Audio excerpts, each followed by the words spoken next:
UzReport World viewers, please welcome our distinguished guest today, Mr. Jonas Astrup, Chief Technical Advisor for the International Labour Organization in Uzbekistan. Mr. Jonas, we are very happy to receive you. Thank you very much for having me. Thank you.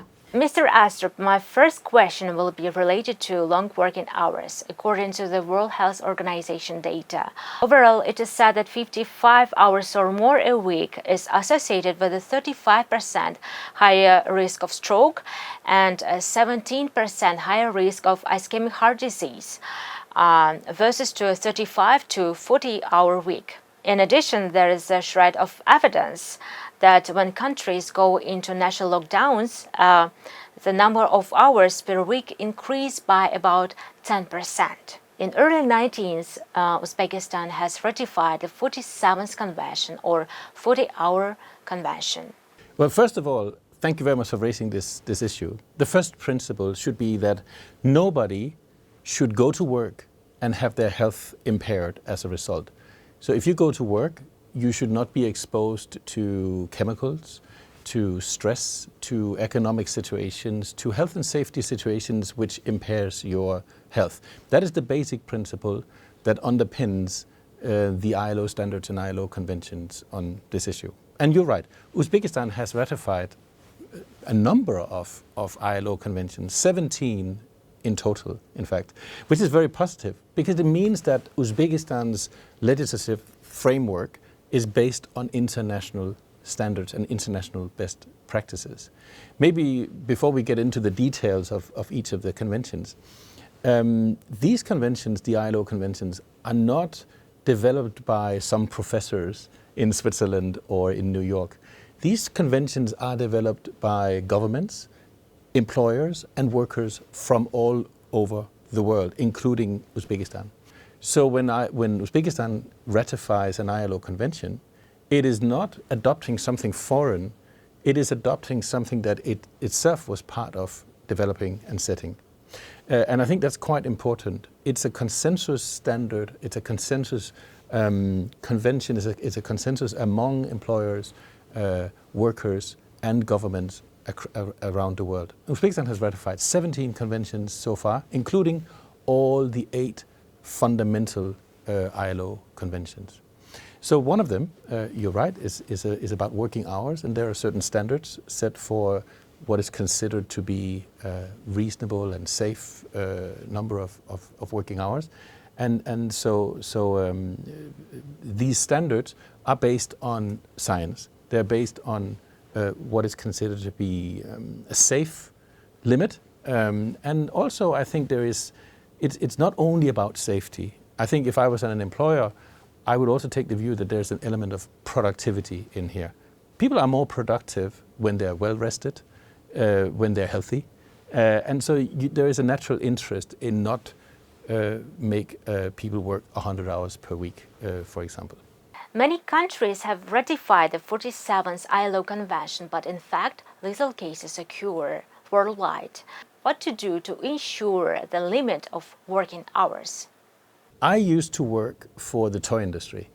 About 10 years ago, I lived in China for 4 years, in Hong Kong, and I worked for the toy industry, toys, like teddy bears and various other types of toys for children. The thing with toys is that everybody wants them for Christmas. In Europe and in the United States, everybody wants them for you have seasonal peaks in the toy industry.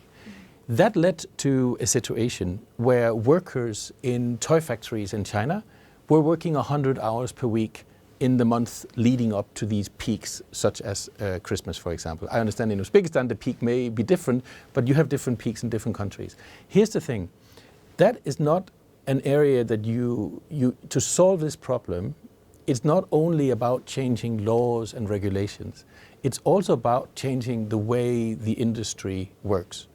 And so taking this back to Uzbekistan, one thing I've noticed about Uzbekistan, I worked in the toy industry, I worked in the mining industry, I worked in textile and garment industries in many, many different countries around the world. Every time I go to a country, be it Vietnam, Indonesia, Haiti, Nicaragua, Jordan, Egypt, it doesn't matter which country it is, or China, many of these factories look the same. They're typically located in industrial zones around large cities. You have the factory where people manufacture their goods, and right next to the factory, you have a dormitory. And in those dormitories, young people live, typically from the countryside. They come into the big cities to make money, to find a job.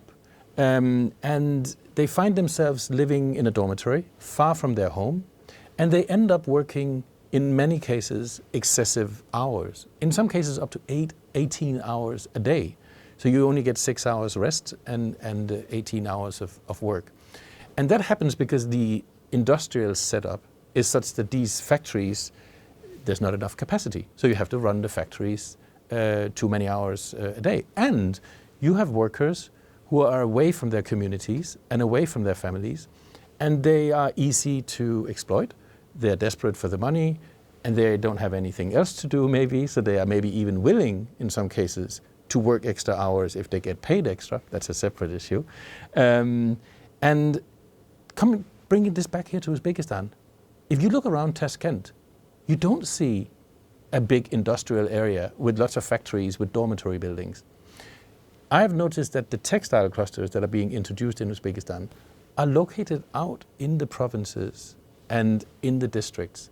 And this is positive, and it is going to be part of the solution to the issue the question that you ask about working hours. Because there is a difference if people work locally. If you're not a migrant worker away from your home and away from your family, but you have to go home to your family every day to eat dinner with your family and so on and so forth, that is going to change your willingness or your ability to work excessive hours. On top of that, I believe that this idea in Uzbekistan, this implementation of having the clusters, the factories based out in provinces and districts, is also going to be positive because you have the factory management is also living in the local communities. So maybe their parents, the workers of the parents and the workers of the management, maybe their parents know each other, maybe their kids go to school together, maybe they're neighbors. And that means that it creates a completely different dynamic, a workplace dynamic, when you work with people that you know outside the work. And I think this is important, and I think it's one of the things that Uzbekistan can do to overcome these challenges, not only about working hours, but about many types of labor rights issues, is to make sure that you keep the jobs local, so that people work in local communities and they don't live in dormitory buildings and work 18 hours a day, but they go home to their families and they live and work in the communities where these workplaces are. So far, Uzbekistan has ratified 17 ILO conventions, including 8 fundamental ones, as you said. And the government is planning to uphold 2 more conventions. I would like to read them. One of them is number 187 on fundamentals promoting occupational safety and health, as well as convention number 183 on the revision of the 1952 Convention on Maternity Protection. Well, what do you think of this step of the Republic, and can the country consider the ratification of the new conventions as a window of opportunity to a new market? You have an abundance of raw materials. You have cotton everywhere. You have a lot of raw materials, and you have a lot of workers. Uzbekistan is a young nation. You have 600,000-700,000 young people joining the labor market every year looking for jobs. 2/3 of the population is younger than 30 years. So you have lots of young people and lots of raw materials. In addition to that, you're relatively close to Europe. Time to market, so that if you produce a t-shirt in Uzbekistan, it can reach the European market in 2 weeks. If you produce a t-shirt in Vietnam, it takes 6 to 8 weeks to get to Europe. And this gives you a competitive advantage. Companies in Europe are more likely to place an order if they can have the goods in 2 weeks. They can produce, they can order smaller quantities, and they can respond quicker to changes in demand in the market. So really, Uzbekistan has a fantastic opportunity here. You could easily create 1 million jobs in textile and garment industry over the next few years. Now, what prevented that from happening in the past? And the answer to that is working conditions.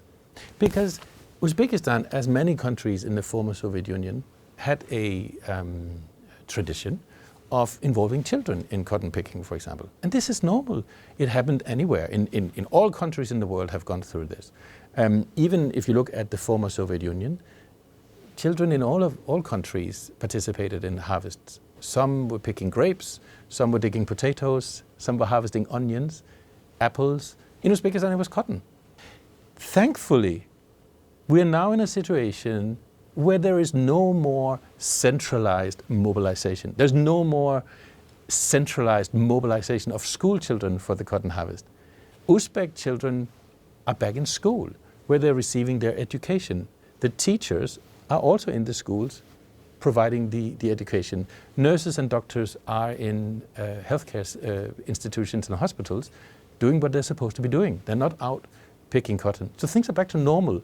And this has led to a situation where many brands and retailers are now looking at Uzbekistan and saying, can we do business here? There's a lot of raw materials, there's a lot of labor, and the time to market is very competitive. So there's a really a big increase and an interest in Uzbekistan right now. So to answer your question, what led to this situation? Well, it was an improvement of labor rights. It was the abolishment of centralized child labor and the abolishment of centralized forced labor, which opened up this economic opportunity for Uzbekistan. There is definitely an opportunity there, because I think there's a lot of focus on other countries that may not have gone through yet the process that Uzbekistan has gone through. And I think you're absolutely right. I think there is an opportunity. Many companies that may suddenly have found themselves being exposed to reputational risks and labor risks that they may or may not have known about are now looking for alternative sourcing destinations. And Uzbekistan comes up again and again. And this is something I hear repeatedly every week. I think last week I had about 5 big companies. I was on video calls with big companies, and they are very interested in Uzbekistan, and they want to come here, and they want to invest, they want to place orders, and they want to buy products made here in Uzbekistan. And what, in your opinion, is a must-join convention for Uzbekistan? A must-join convention? You know what? The answer to that question is that they're all great, of course. And I think they represent, I wouldn't be able to put a hierarchy. I think what is important is that, and this is for the constituents of Uzbekistan to decide what is the priority for them. I think the ratification itself is important, and it is something to celebrate, but the hard work is the implementation. Now, if you look at the conventions that Uzbekistan has already ratified, you have already ratified the 8 fundamental conventions, right? And so the 8 fundamental conventions cover 4 areas: child labor, forced labor, discrimination, and freedom of association. These are the 4 key areas. So the ILO has labeled these areas as fundamental. So if you get that right, you are likely to be successful. You're likely to be in a better position that if you, and we recommend that these are good starting points to focus on. And the good news is, Uzbekistan has already ratified all the 8 conventions that underpins these 4. So there's lots of things to work on, even without ratifying conventions. But my advice to Uzbekistan would be to say, what is the strategic priorities for Uzbekistan over the next decade? And which conventions will help us get there? And then choose those conventions.